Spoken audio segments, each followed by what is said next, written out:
Vous voulez qu'il y ait une harmonie entre votre aspect créatif et la partie de vous qui se sent très satisfaite de ce qui est déjà dans votre vie et dans votre monde.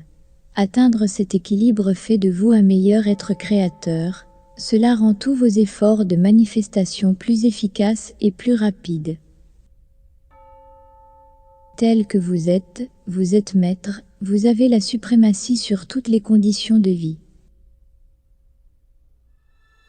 Vous savez maintenant que la splendeur d'une création divine consciente surpasse de beaucoup toute pensée matérielle. Le premier pas consiste à posséder la pleine maîtrise de toutes vos activités extérieures de pensée, d'âme et de corps, avec l'idée dominante que vous cultivez l'habitude de la perfection, l'habitude de Dieu, du Christ de Dieu. Où que vous vous trouviez, pensez à la perfection, à Dieu, chaque fois que l'idée vous en vient, aussi bien durant votre travail que durant votre repos. Percevez en vous cette présence parfaite. Prenez l'habitude de considérer comme votre vrai moi la présence du Christ de Dieu. Faites ensuite un pas de plus. Percevez une divine lumière blanche, éblouissante de pureté, émanant du centre même de votre corps.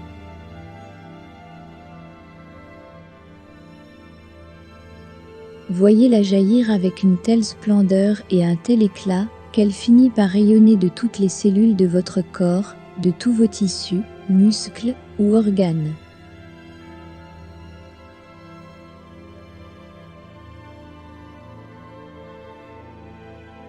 Puis voyez le vrai Christ de Dieu qui se présente triomphant, pur, parfait et éternel.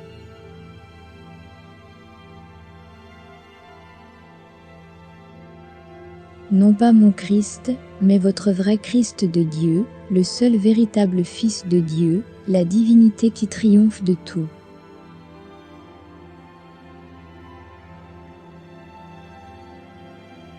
Allez de l'avant et proclamez qu'elle vous appartient de droit divin. Elle sera vôtre aussitôt.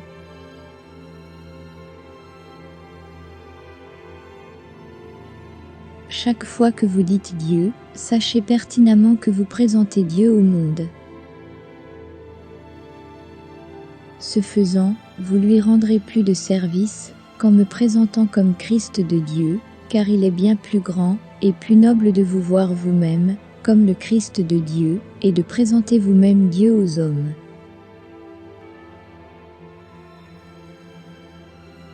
Il est bon de percevoir l'idéal que je représente et de l'incorporer complètement.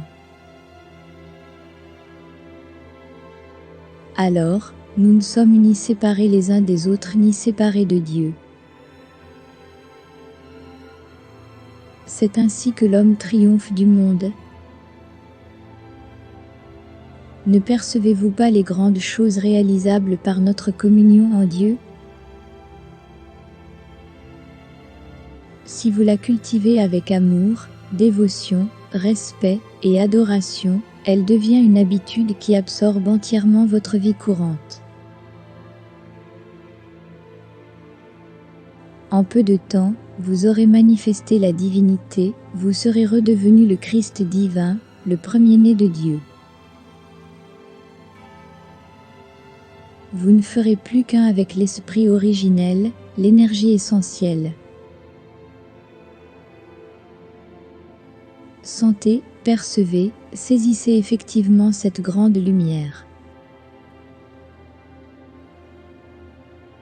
Acceptez-la, proclamez et sachez positivement qu'elle est vôtre. Après une brève période, votre corps émettra effectivement cette lumière. Celle-ci a existé de tout temps, en toutes circonstances, dans toute l'immensité de l'univers. Elle est la vie. Quand une chose nous est expliquée, la lumière brille dans notre intelligence consciente. La lumière de la vie brillera bientôt pour votre œil attentif, comme ce fut le cas pour tous les grands êtres. Beaucoup de ceux-ci sont représentés en images au milieu d'une grande illumination. Cette lumière est réelle, bien que vous ne la voyiez peut-être pas. Elle est la vie qui rayonne de votre corps. La base de la création, c'est l'unité. Je suis ce que je suis, et il n'y a personne d'autre. Cette phrase exprime l'unité universelle de toutes choses.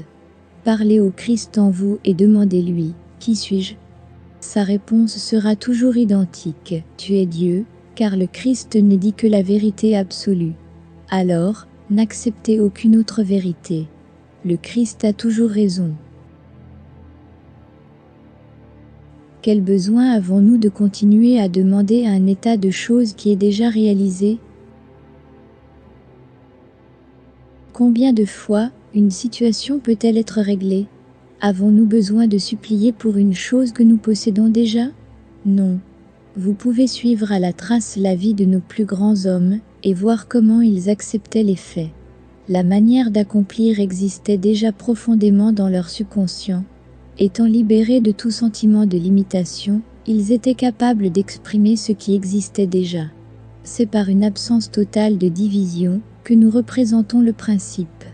Comment pourrions-nous être dans le besoin si nous remplacions le mot besoin par Dieu?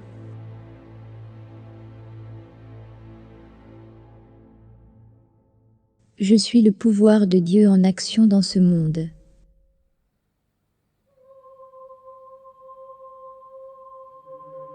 Je suis la perfection de Dieu manifestée dans cette dimension.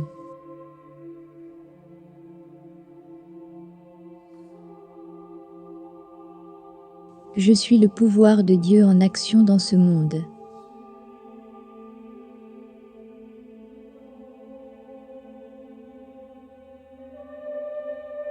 Je suis la perfection de Dieu manifestée dans cette dimension.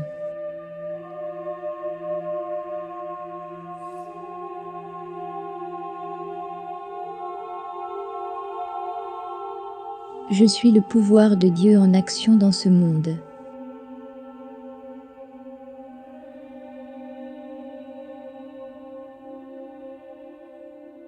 Je suis la perfection de Dieu manifestée dans cette dimension.